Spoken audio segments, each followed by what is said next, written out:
Mostly 90% ஆம்பளைங்களோ பசங்களோ அம்மாவுக்காக வந்து கஷ்டப்படுறாங்க தான் ஆக்சுவலாக.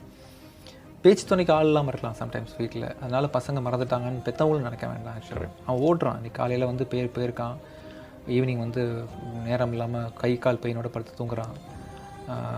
மறுநாள் பொண்டாட்டிக்கு பதில் சொல்கிறான். பிள்ளைங்க வந்து அப்பா கேக் வாங்கிட்டு வரலையா, அப்பா கேட்கும். ஸ்கூல் ஃபீஸ் கட்டலான்னு பொண்டாட்டி கேட்பா. அம்மா மருந்து என்னடா கண்ணில் கேட்ராக்ட் இருக்குடா, சரி பண்ணணும்டா, காசு ரெடி பண்ணிட்டான்னு கேட்பான். பண்ணிடலான்ட்டு போவான் ஆக்சுவலாக.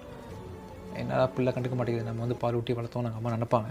ஆனால் அவனுக்கு தான் தெரியும் அந்த பெயின், இந்த ப்ரெஷர் எவ்வளோ ப்ரெஷர். அவன் வந்து இப்படி போயிட்டு அழுவான் தனியாக, அம்மாவுக்கு பண்ண முடியலையே, மச்சான் கடன் இருக்குமாடா, ஏதாவது காசு கிடைக்குமாடா, கிரெடிட் கார்டு கிடைக்குமா, கொடுத்துட்றேன் நெக்ஸ்ட் எவ்வளோ வட்டிங்களா அப்படின்னு இப்படிலாம் பேசிகிட்டு இருக்கான். அவர் ஒவ்வொரு மனிதனும் சொசைட்டியில் உண்மைதான்.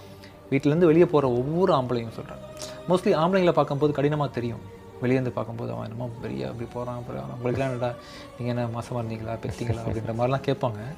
அவன் வந்து குடும்பத்தை காப்பாற்றுற கஷ்டம் இருக்குல்ல, ஒவ்வொரு சக மனிதனும் ஒரு ஆண்மகனும் ஒவ்வொரு ரூபா சம்பாதிக்கிறதும் கஷ்டமா. ஒரு சொசைட்டி டக்குன்னு வாடா ராஜா நீ நல்லா வேலை செஞ்ச ஏதோ எடுத்துக்கொண்டு வெகுமானம் தரப்போகிறாங்களே, அதுக்கு பேசுகிறது கொடுக்குறதுக்கு 1000 பேர் பிரச்சனை பண்ணுவாங்க. ஸோ அதெல்லாம் வாங்கி குடும்பத்தை பத்திரமா பார்த்துக்கணுன்ற எண்ணத்தோட ஒவ்வொரு ஆம்பளையும் அவன் ஒன்றும் வாழ் வச்சுட்டு வாசலில் நிற்கலை. அவன் ஓட்டமும் நடையுமே குடும்பத்துக்கானது.